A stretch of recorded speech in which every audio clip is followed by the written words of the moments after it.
15 मार्च को शनि नक्षत्र परिवर्तन कर रहे हैं। यह धनिष्ठा नक्षत्र से निकलकर शतभिषा नक्षत्र में जा रहे हैं।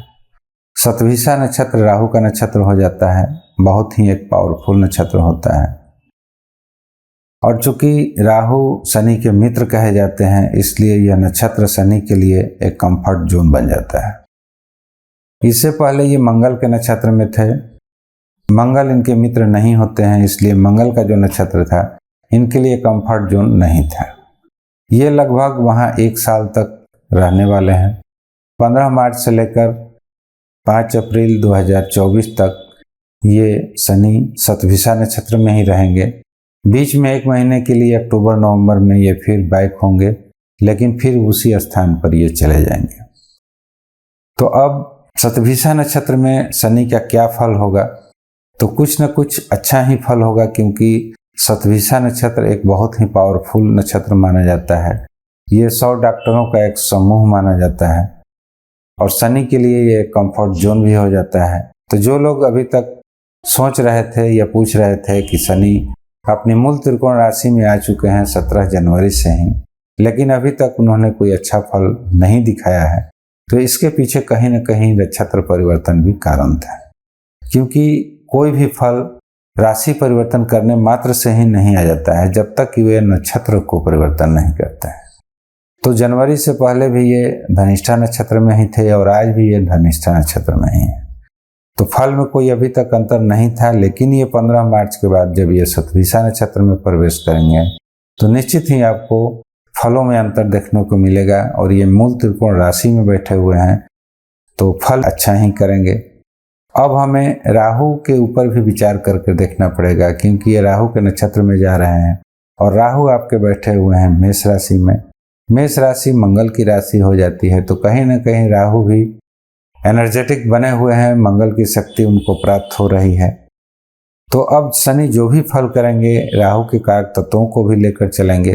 राहु के कारक तत्व हो जाते हैं जैसे मीडिया वगैरह हो गया, जुआ, लॉटरी, शराब, शेयर मार्केट, ये सब राहु के फील्ड हो जाते हैं। उसी तरह से शनि के कुछ फील्ड होते हैं जैसे कि आयरन वगैरह, या कल कारखाना हो गया, कोई माइंस वगैरह का कारोबार हो गया, या कंस्ट्रक्शन का काम हो गया, ये सब शनि के अधीन आते हैं। तो अब कहीं ना कहीं शनि राहु के कारक तत्वों को भी अपने साथ मिलाकर चलेंगे। अब इन दोनों की फल देने की जो प्रक्रिया है उसमें काफ़ी डिफरेंसेज है। शनि किसी भी चीज़ को धीरे धीरे देते हैं, लेकिन राहु अचानक किसी फल को दे देते हैं। तो ये जब राहु के नक्षत्र में जा रहे हैं, राहु अभी खास करके एनर्जेटिक बने हुए हैं, राहु का भी ये स्वभाव ग्रहण करेंगे। तो अब इनके फलों में जो होगी वो कुछ तीव्रता होगी। हालांकि इनकी प्रक्रिया बहुत धीमे गति होती है, बहुत धीरे धीरे किसी फल को देते हैं।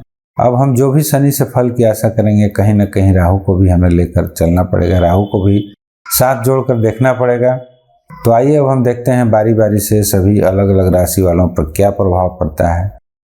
तो जैसा कि मैंने पिछले वीडियो में मेष से लेकर कर्क राशि तक के बारे में बता चुका हूँ, अब आगे हम देखते हैं कि सिंह राशि वालों के लिए कैसा रहेगा ये आने वाला लगभग 1 साल।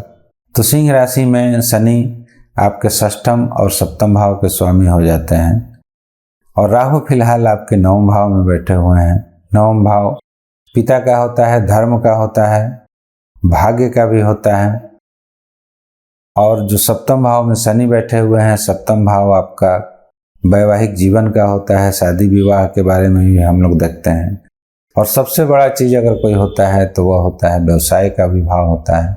तो जो लोग व्यवसायिक फील्ड से जुड़े हुए हैं, खास करके शनि के कारक तत्वों से जुड़े हुए हैं या राहु के कारक तत्वों से जुड़े हुए हैं, तो निश्चित ही उनको एक आशातीत लाभ होने का संयोग बन रहा है ये पूरे 1 साल।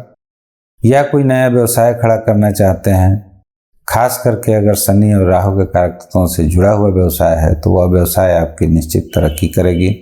शादी अगर आपकी नहीं हुई है अभी तक, शादी की उम्र के हैं, तो यह समय आपके लिए बहुत ही अच्छा है। शनि कोशिश करेंगे, पूरी कोशिश करेंगे कि आपकी शादी कहीं ना कहीं सेटल करा दें। थोड़ी सी तीव्रता शादी विवाह में आपको देखने को मिलेगी, रिश्ता अचानक आएगा, तो थोड़ी सी आप सावधानी से काम लें, क्योंकि राहु थोड़ा सा जल्दीबाजी में डालेंगे कि आप जल्दी शादी सेट कर लें, तो शादी विवाह में मित्रों एक दिन का चीज़ नहीं होता है, काफ़ी सोच समझ कर ही कहीं रिश्ता सेट करना चाहिए। इसलिए मैं यही सलाह दूंगा कि शादी विवाह में थोड़ी सी आप सावधानियां बरतें।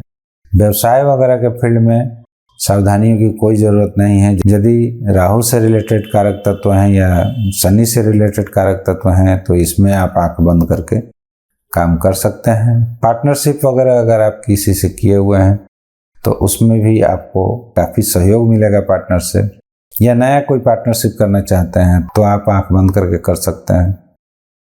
तो मित्रों मिला जुला कर सिंह राशि वालों के लिए तो ठीक ही रहने वाला है, व्यवसाय की दृष्टि से, शादी विवाह की दृष्टि से।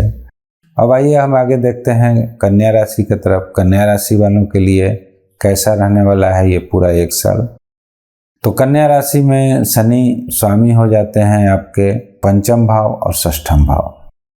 तो फिलहाल शनि आपके षष्ठम भाव में पड़े मिलेंगे। तो षष्ठम भाव किसी भी एंगल से सही नहीं माना जाता है, ये ऋण, रोग और शत्रु का भाव हो जाता है।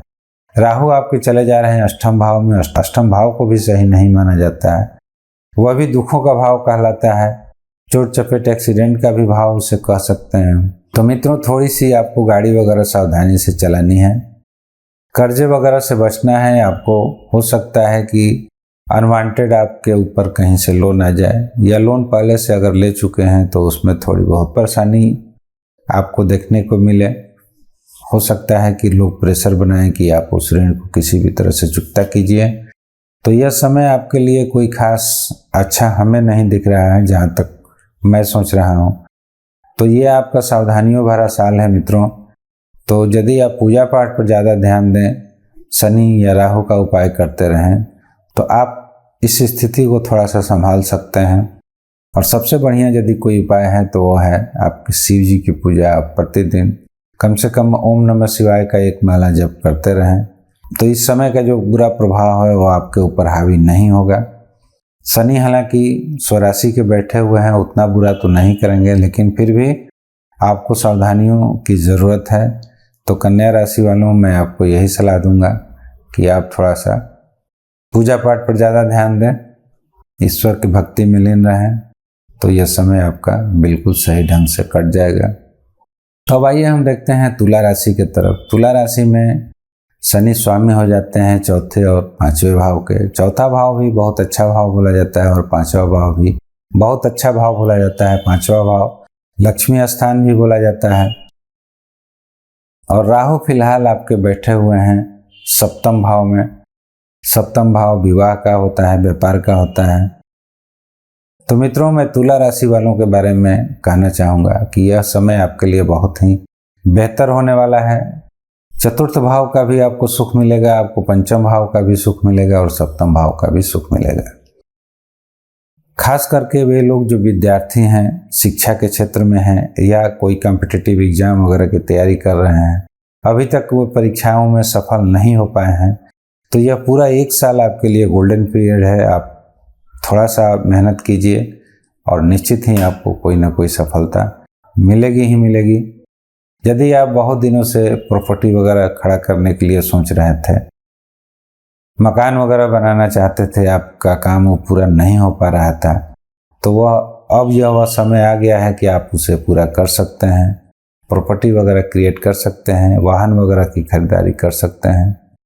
राहु आपके सप्तम भाव में बैठे हुए हैं, पंचम भाव में शनि बैठे हुए हैं। तो जो लोग लव रोमांस के चक्कर में हैं तो यह समय उनके लिए बहुत ही अच्छा है। तो कहीं ना कहीं आपको ये लव मैरिज का भी चांस दे सकता है।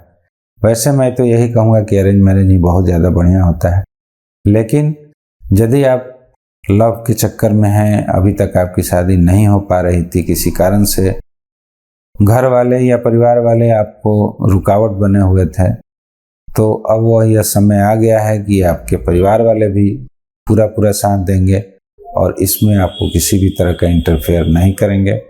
हाँ, शनि से रिलेटेड यदि आप जॉब वगैरह करते हैं या किसी व्यापार में हैं या राहु के कारक तत्वों से रिलेटेड आपका व्यापार है, व्यवसाय है, तो उसमें आपको ज़बरदस्त लाभ होने की संभावना है। ये पूरे एक साल आपके लिए हर तरीके से बढ़िया है। रुपया पैसे के लिए बढ़िया है, शादी विवाह के लिए बढ़िया है, व्यापार के लिए बढ़िया है। प्रॉपर्टी के लिए बढ़िया है। तो अब और आगे इससे क्या चाहिए आपको। हालांकि आप अभी अभी जस्ट शनि की ढैया के मार झेल चुके हैं, तो दुख तो आपने खैर झेल लिया है। अब ये नक्षत्र परिवर्तन कर चुके हैं, निश्चित ही आपको शनि कुछ अच्छा फल करेंगे। और जब शनि अच्छा करेंगे, राहु अच्छा करेंगे, तो बाकी सब ग्रह ऑटोमेटिक आपको कुछ न कुछ अच्छा फल देने लगेंगे। अब आइए हम देखते हैं जिनका भी वृश्चिक राशि है उनके लिए कैसे रहेंगे ये शनि। तो मित्रों, आपके लिए भी दो अच्छे घरों के स्वामी हो जाते हैं शनि, एक तृतीय भाव और दूसरा चतुर्थ भाव। तो तृतीय भाव हालांकि उतना अच्छा नहीं बोला जाता है, लेकिन चतुर्थ भाव आपके लिए बहुत ही अच्छा भाव है शनि के लिए। तो यह समय आपके लिए संघर्ष के लिए बहुत बढ़िया है, मेहनत करने के लिए बढ़िया है। और स्वाभाविक है कि यदि संघर्ष कीजिएगा, मेहनत कीजिएगा, तो आपको एक अच्छा रिजल्ट मिलेगा ही। तो आपके चतुर्थ भाव में शनि बहुत अच्छा, कहीं ना कहीं प्रॉपर्टी से आपको बेनिफिट कराएंगे। वाहन वगैरह अगर लेने की आप सोच रहे हैं तो यह समय आपके लिए बिल्कुल अनुकूल है। मकान वगैरह, प्रॉपर्टी वगैरह यदि आप खड़ा करना चाहते हैं तो यह समय उस हिसाब से भी आपको बहुत बढ़िया है। प्रॉपर्टी से रिलेटेड किसी भी तरह का विवाद पहले से आ रहा होगा आपका, तो यह समय है कि आपकी समस्या हल हो जाएगी। शत्रुओं पर आप बहुत आसानी से विजय प्राप्ति कर सकते हैं। ईश्वर करे कि जितना मैंने बताया है उससे कहीं बेहतर आपका ये रिजल्ट आए। बाकी आज के लिए इतना ही। यदि मेरे वीडियो का कंटेंट अच्छा लगे तो कृपया लाइक, शेयर और सब्सक्राइब जरूर करें। यदि आप इसे फेसबुक पर देख रहे हैं तो please follow us. Thanks for watching. नमस्कार।